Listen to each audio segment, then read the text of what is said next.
This is Mike Tatarski, host of the Vietnam Weekly podcast, coming to you from Ho Chi Minh City. Vietnam has been a foreign investment darling for decades, with lower value manufacturing sectors like apparel and footwear setting up shop through the 1990s and 2000s, while tech producers like Samsung and Foxconn have driven massive growth in electronics manufacturing over the last 10 to 15 years. Domestic media routinely trumps Vietnam's foreign direct investment, or FDI, prowess, with the Ministry of Planning and Investment reporting 36.6 billion US dollars in investment last year, a 32% jump compared to 2022. The past 8 years have cemented the country's reputation as a key FDI hub, with Vietnam often declared a quote-unquote winner of the supply chain diversification out of China, spurred in part by tariffs put in place by former U.S. President Donald Trump. At this stage, it feels as though foreign investments and exports are propping up an inordinately large share of the economy, a situation that will likely persist for years. While it's hard to argue against Vietnam's FDI success, there are some cracks in the armor. Last summer's power shortages across key tech manufacturing areas spooked some investors, though thankfully it looks like a repeat will be avoided this year, at least. The planning ministry, usually an FDI cheerleader, recently expressed frustration over decisions by major corporations, including Intel and LG, to choose other countries for big new investments, a somewhat surprising and important admission. The Vietnamese government wants to harness the next global tech investment wave centered on semiconductors and artificial intelligence, which you heard discussed in last week's podcast episode. But the challenges and the competition are formidable. Today's guest is Jack Nguyen, CEO of InCorp Vietnam, a corporate services firm which helps foreign businesses set up and operate in compliance with local regulations. We discussed Vietnam potentially losing out on investments due to uncompetitive tax incentives, the main concerns of companies considering entering the Vietnamese market, Vietnam's existing strength in attracting investment, the ongoing increase in Chinese investment in Vietnam, whether exporters should be concerned about future tariffs or political shifts in major markets like the United States, and the policy changes that may allow Vietnam to harness its investment potential fully. A note that we recorded this before General Secretary Nguyen Phu Trong passed away and President Joe Biden dropped out of the U.S. presidential race. Both events have relevance to some of what you'll hear discussed. As always, if you have any comments, feedback, or guest suggestions, get in touch at matatarski@gmail.com. Let's get to my conversation with Jack. Jack, thanks for coming on the podcast. Thanks, Mike. Thanks for having me. Sure thing. So you focus on market entry, foreign investment, which of course are huge topics in Vietnam, have been for years now. But recently there's been what I found to be pretty interesting articles quoting the Ministry of Planning and Investment, lamenting the fact that some pretty major investments from Intel, for example, may have come to Vietnam, but ended up going elsewhere.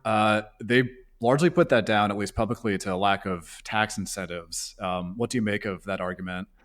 That's a good question. And look, the first and foremost reason any foreign investors want to choose to invest in Vietnam is to make money, right?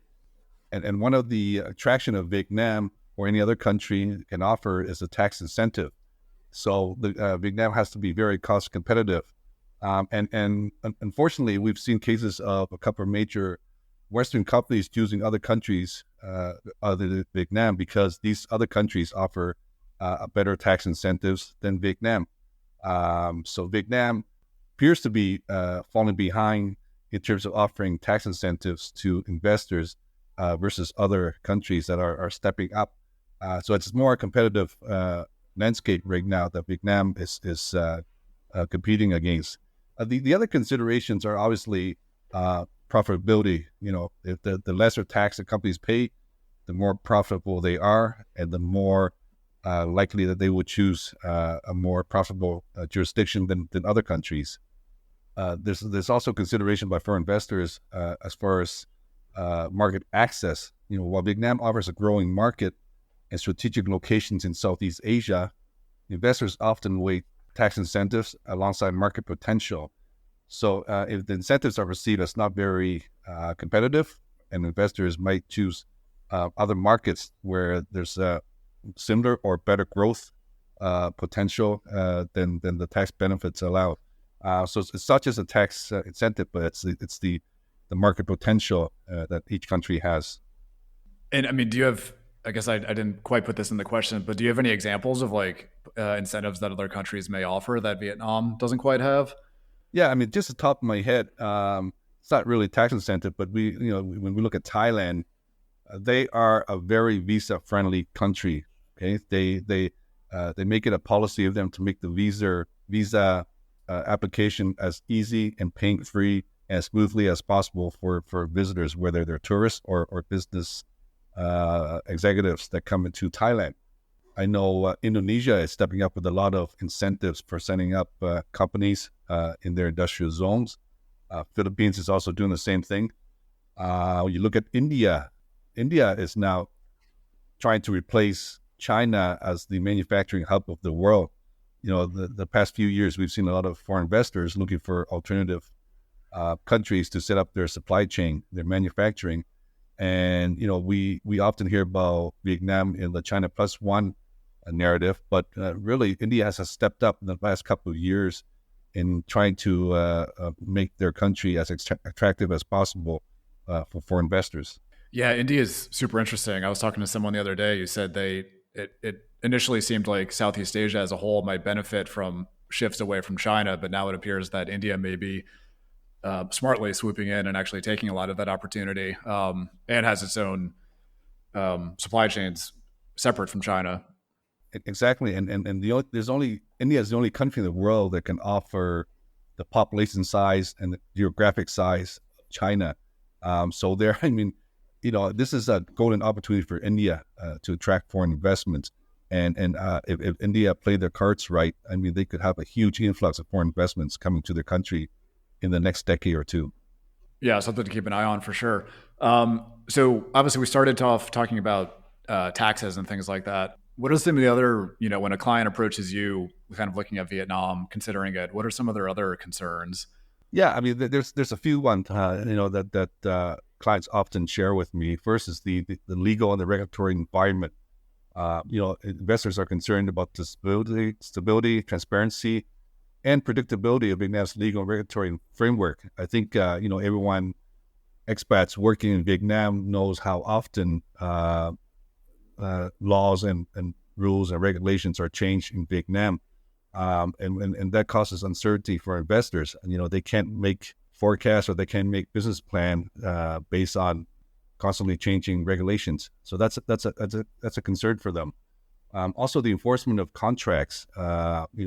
Very often contracts are signed in Vietnam, and when broken or when they are violated, there's very few recourse for investors to reach to find remedy for the violation of their agreements. The courts in Vietnam, are very locally protective.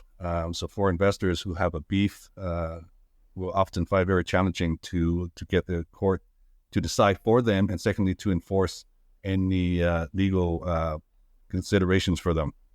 The other thing, is the political stability. I mean, Vietnam's calling card since they opened up to the world in the mid-90s has been political stability. Vietnam is ruled by one country party.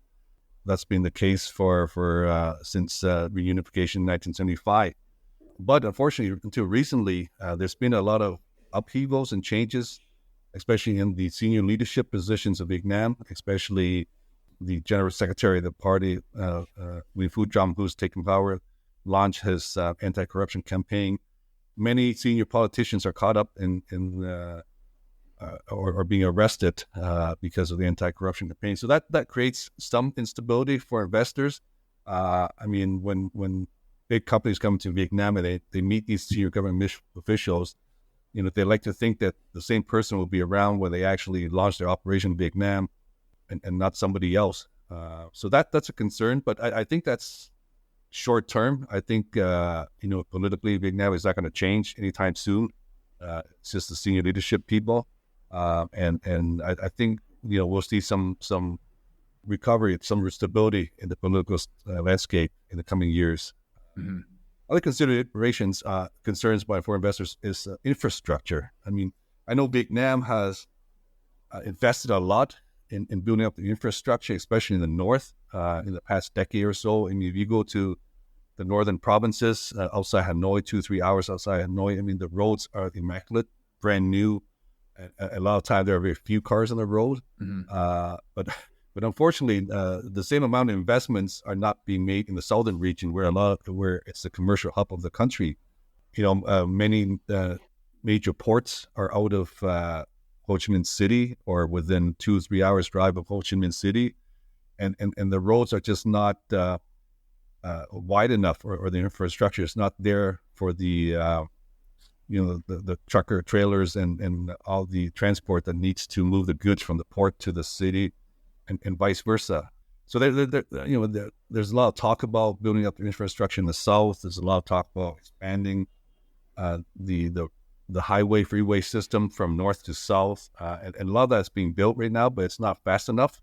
So investors who are especially in the manufacturing industry want to make sure that their raw materials are coming into the factories on time, and the goods that they produce or get to the ports, get to the airports in a timely manner, so they can export it out of the country.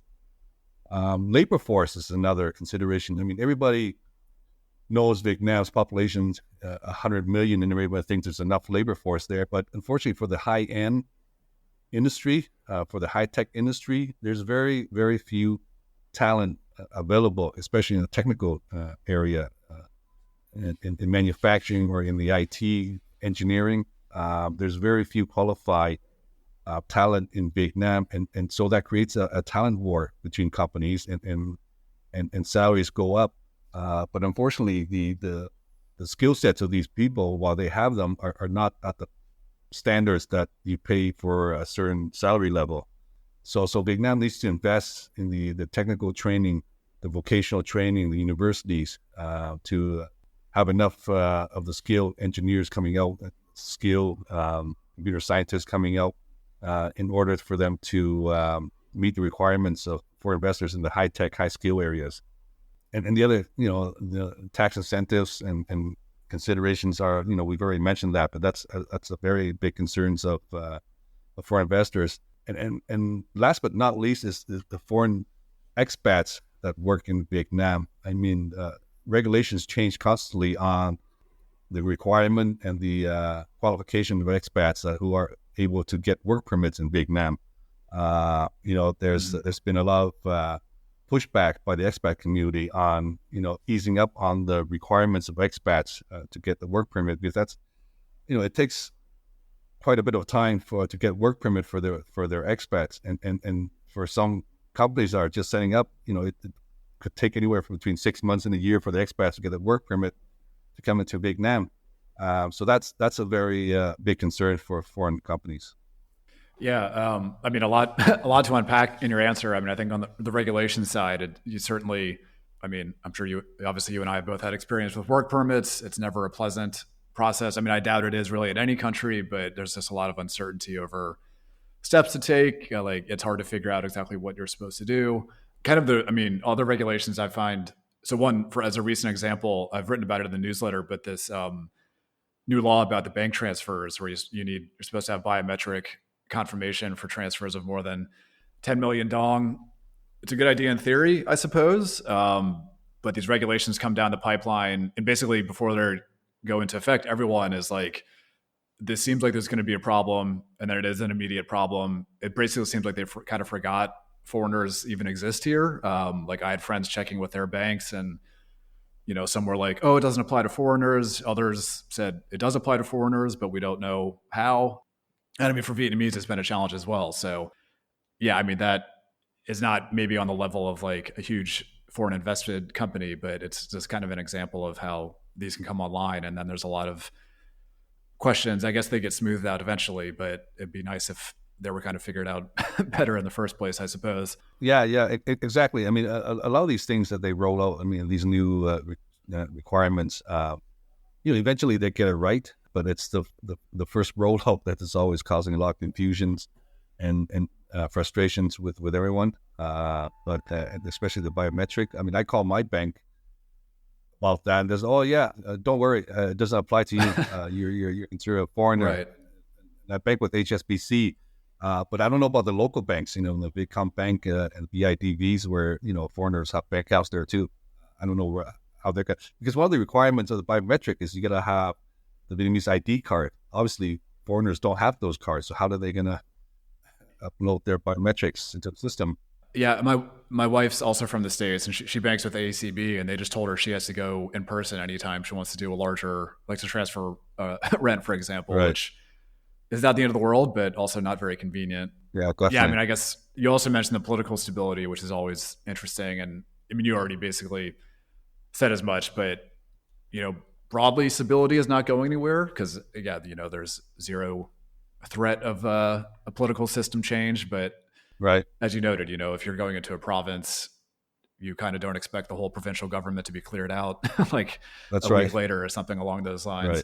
Right. Right. Anyway, so that was kind of a lot of issues, which most of these, these are basically publicly acknowledged across the board at this point. Government is making efforts by and large, but, much progress remains to be made. But of course, Vietnam does have strong points. Obviously, a lot of investment is still coming here. So, what are some of the strengths when clients come to you? Yeah, I mean, Vietnam, you're right. Vietnam has many strong points, and these points remain valid. I think the first point is the strategic location. I mean, Vietnam's geography is positioned right in the heart of Southeast Asia, and they have a land border with China, where they are able to move goods back and forth across China easily, whereas the other countries are usually separated by the South China Sea. When you talk about Southeast Asia countries, and these strategic location, enhances opportunities for trade and investments for Vietnam. Vietnam has a young population with a median age of below 30 years old, so which supports a large and increasingly affluent consumer market. And this demographic dividend is attractive for industries focusing on consumer goods, retail, and services. Many of the younger generation, and I'm talking about people who are under 40 years, are very educated. They're very entrepreneurial. And they see, and these are the generations that have grown up in the good times of Vietnam, and they see, the older generation being able to acquire rich and wealth in the past 20, 25 years, and they want that. They're hungry for that, and they work very, very hard. It's just a matter of creating the right conditions, right environment for the young Vietnamese to be successful, to really take off. Many of the young Vietnamese are very entrepreneurial, and that can only bode well for Vietnam's economic future.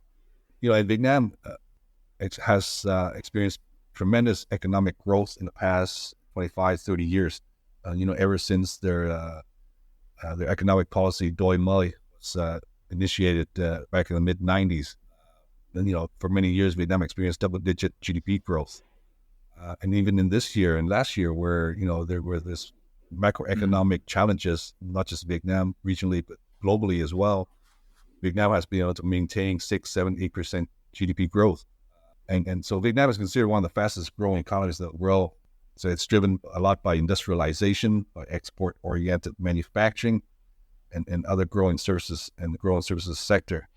So that's an attraction for Vietnam. There's, we talk about infrastructure, and then the need to improve it. But Vietnam recognizes this, and they are making investments to improve their infrastructure. So they're trying to improve the transportation networks. We're talking about the roads, the ports, airports. Obviously the Long-Tan International Airport, which is being built right now as we speak, and expected to complete first phase in the next couple of years. That's gonna open a lot of trade between Vietnam and other countries. It'll free up the Tâm Son Nhut Airport for domestic use or other use, and that's gonna that's gonna help Vietnam keep powering Vietnam's growth in the next decade or two. They're also making a lot of investments in energy infrastructure. We're talking about power generation and distribution, and the digital infrastructure. The broadband connectivity. There's investment made in those areas as well. Vietnam wants to invest and attract investments in the the renewable sectors, the chip technology. You had the CEO of NVIDIA visiting Vietnam a couple of months ago, as well as Tim Cook, the CEO of Apple, visiting Vietnam. So Vietnam is on the radar of many major Western companies. When these companies set up in Vietnam, it's not just that company, but their whole ecosystem supply chain setting up around them, which will, help drive growth in Vietnam. And so you mentioned Western companies, and a couple minutes ago, you also mentioned how Vietnam's border with China gives it easy access to that market and vice versa. So amidst all this ongoing FDI, the data is starting to show that a lot of this is actually coming from China, Chinese companies, or Taiwanese companies, we could say, which Right. there's nothing wrong with that, of course, but isn't quite the narrative of the West setting up shop here. How have you seen that play out? I mean, look, the West is not naive. I think they know, a lot of West flows into Vietnam from China. I think China is doing what it can to manage the tariffs imposed on them by the United States, for example, and a lot. I mean, I saw a graph presentation a couple of days ago by UOB, United Overseas Bank of Singapore, and they said Vietnam's biggest importer. They import the most from China, and they export the most to the U.S. And you can see from that where the flow of goods are going in and going out to. But the West recognize that Vietnam will have a lot of goods coming in from China. I don't think that. I think the narrative is that yes, optically it may not look good, but they recognize that Chinese goods have to go somewhere, and with Vietnam they can better manage Vietnam than China. It's political unpredictability.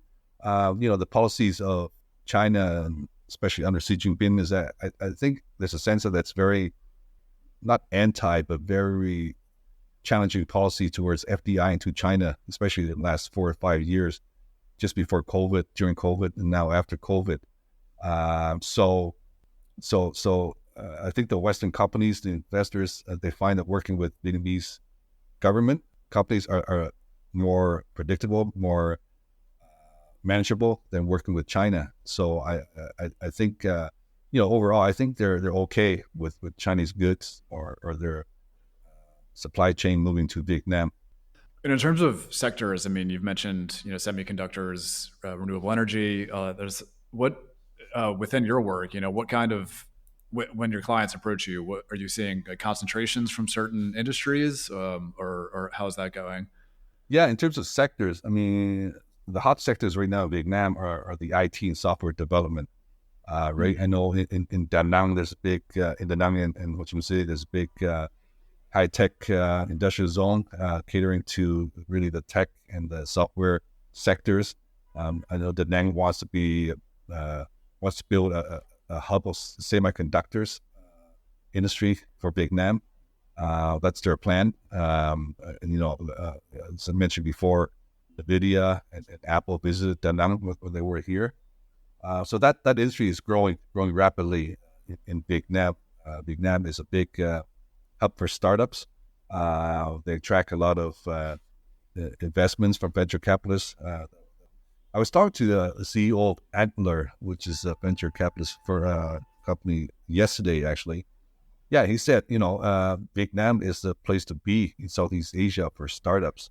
For some reason, Thailand doesn't have the ecosystem for startups. The Philippines is trying, but not getting there. Indonesia is losing its flair for startups. So everyone is looking at Vietnam in terms of the policies in Vietnam, in terms of getting the talent for startups in Vietnam. The other sectors are, obviously manufacturing is a big industry in Vietnam, right? So it's ranked 4th globally in footwear production, and it's one of the top exporters of textiles and garments. In terms of, source countries that are looking at Vietnam, the biggest is Singapore. I don't know if that's all 100% Singapore or some of it is from China going through Singapore and into Vietnam. But Singapore is the biggest country, followed by South Korea, Japan, China, and USA. So those are the top 5 countries, source country. And we don't need to get into the the U.S. presidential election here, but you mentioned tariffs, tariffs on China earlier. Vietnam is arguably a pretty big benefactor or benefited a lot, I guess, from the Trump presidency because of the trade war on China. Right. So obviously, that's what's going on in the U.S. right now. Europe, there's concerns about the rise of right wing political parties, things like that. What impact do you maybe see or I don't know, when your clients approach you, is there any concern about future tariffs on Vietnam or what impact these global politics may have on investment here? Yeah, I think it's looking more and more likely Trump will be the next president of the United States. From what we're looking at the polls, we're looking at the sentiments in the U.S. right now. And I think we can expect the same sort of policy from Trump as during his first term as president of the United States. And these are, trade policies and tariff, right? Trump's administration pursued an America First agenda, which included imposing tariffs on imports from various countries, including Vietnam. Trump sees there's a big trade imbalance between the U.S. and Vietnam, and that's something that he will want to address when he becomes the next president. So that's a concern for Vietnam and Vietnam's government, and how they tackle that remains to be seen. There's also with the Trump presidency, there's also the geopolitical relations between the U.S. and Asia and Vietnam. Trump's foreign policy approach, including shifts in geopolitical alliance and rhetoric regarding China, do impact the dynamics in Asia. Vietnam as a neighbor to China, participant in regional trade agreements, may need to assess the implication of the economic strategy and diplomatic relations when Trump takes over the presidency. How much of an impact is that? Remains to be seen. Fortunately, the U.S. and both parties, the Democrats and Republicans, view Vietnam very favorably. So the economic policies may change, but I wouldn't think it would be significantly impacted Vietnam. They want to maintain very good relationship with Vietnam. There's also the market access and trade agreements. We recall Trump pulled the U.S. out of the CPTPP trade agreement in his first term as presidency. So that was very, people look at that as a very protectionism move. So we'll see how that goes, or if Trump will want to relook at that policy, engage Vietnam and Southeast Asia more when he becomes the next president. I'm hoping for the latter, so that can improve trades between the U.S., Vietnam, and Southeast Asia in general more. It'll certainly be interesting to see how it turns out. I do recall, I don't remember what year it was, but during his first term, I guess, we'll see which term it ends up being, called Vietnam the single worst abuser of everybody or something like that on trade. I doubt Vietnam forgot he said that, but also I think the Vietnamese government is very shrewd and skilled at this type of stuff. Right. And, if Trump wins, he's very transactional, which I think they'll recognize as well, and we'll see. Yeah, exactly. So we've talked about some of the challenges with investing here, also some of the the strengths, the positives. If there were like 2 or 3 policies or regulations or decisions you'd want to see to kind of help Vietnam really harness all of this interest in it, what do you think they would be? Yeah, I think the first thing they need to do is really enhance investment incentives that they can offer to foreign investors. Strengthening and expand tax incentive, give free tax, for companies setting up in Vietnam for 5 years, for example. Investment promotional schemes, build up more special economic zones to attract diverse range of investors. This includes targeted incentives for high-tech industry, for renewable energy projects, infrastructure developments, and research and development. It's not something hard. I think they know that they need to do this. It's just a matter of having the will to offer these tax incentives to attract foreign investors. If they can do that, foreign companies, Western companies will line up to go into Vietnam. Okay, continue to work on improving the infrastructure, building up the necessary transportation networks, the roads, ports, and the airports. getting access to the urban amenities and moving goods in and out of the country in a more efficient manner. Streamline the regulatory process. I mean, fortunately, Vietnam is a member of the World Trade Agreement, which requires Vietnam to automatically approve a lot of industry for investments. But there are other industries that require sub-licenses, and these can take a long time. And it's very frustrating for foreign companies that go through this process of getting the necessary license and sub-licenses, etc. Vietnam needs to enhance their transparency, predictability, and consistency in the regulatory environment. So that every foreign investors and expats in Vietnam are more than happy to comply with the local regulations, but just make it transparent, make it consistent, right, and make it easy for them to comply, and then they'll be more than happy to comply.